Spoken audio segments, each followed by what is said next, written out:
Miška, ty sa pýtaš, že ako to je s ľuďmi, že či máme všetci rovnaký potenciál na učenie. Že či to je len od toho, ako máme rozostávané naše myšlienkové siete, alebo nie. To je zaujímavá otázka, alebo vlastne zaujímavé dve otázky. Rozoberiem o tej prvej, že či máme všetci rovnaký potenciál na učenie. Nie, nemáme. To, aký máme potenciál na učenie, to, aký máme potenciál na rôzne veci, je daný z časti genetikou, z malej časti genetikou, z veľkej časti je daný okolím, v ktorom vyrastáš. Tvojimi rodičmi, či ťa chvália, keď si malá, či ťa trestajú, keď si malá, či ťa podporujú v učení sa. Ja som mal šťastie na úžasných rodičov, keď som bol malý, tak mňa veľmi podporovali. A veľmi mi vysvetľovali, ja som sa veľa pýtal a dostával som veľa odpovedí.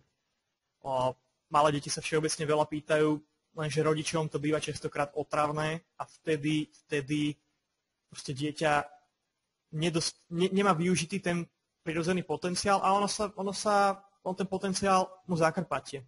Čiže závisí to od rodičov, závisí to od toho, že do akej školy ideš.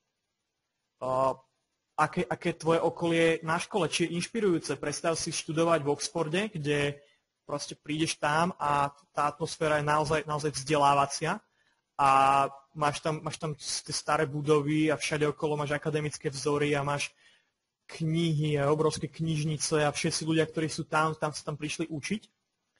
A aká je tam tá chuť sa vzdelávať.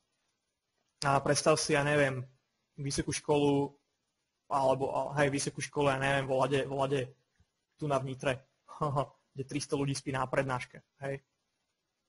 Aj to má vplyv na ten potenciál na učenie. Aj presvedčenia, ktoré sa v tvojom živote vyvinú, majú vplyv na to učenie. Častokrát je to viac o tom presvedčení, ako o tom, že či máš myšlienkové siete.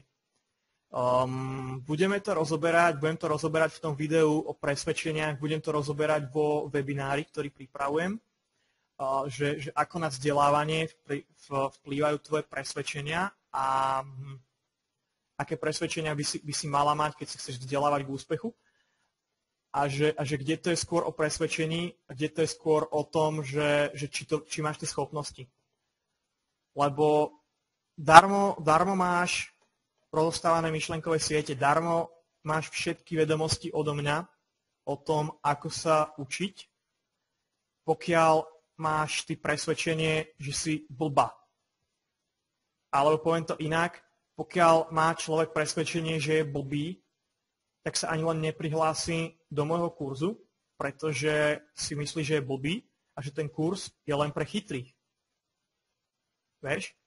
Pričom ale kebyže samozrejme využije tie veci v praxi, tak ako by mu to pomohlo, lenže ten človek má to presvedčenie, má ten predsudok. Poviem konkrétny príklad, ja som išiel cestu z Trnavy do Nitry v autobuse, sedel som vedľa dievčaťa a ona mi rozprávala o tom, ako by chcelo rozprávať plynule taliansky, chcela by rozprávať anglicky, chcela by vedieť v škole a úplne do hĺbky sme išli, rozoberali sme to, že čo by chcela a že aké sú jej presvedčenia. A vysvetlo z toho, že ona si konkrétne myslí, že proste ona sa nevie učiť, že je blbá, že celý život ju v tom podporujú a tak ďalej a tak ďalej. A keď som jej povedal na konci, že čo robím, tak ona na to nedala vôbec žiaden komentár. Každý jeden človek, s ktorým som sa v živote stretol teraz, sa aspoň zamyslel nad tým, čo som mu povedal. Ona vôbec. Ona, že OK. Ja osobne si myslím, alebo z toho rozhovoru mi to tak vyplynulo, že za to môže to presvedčenie.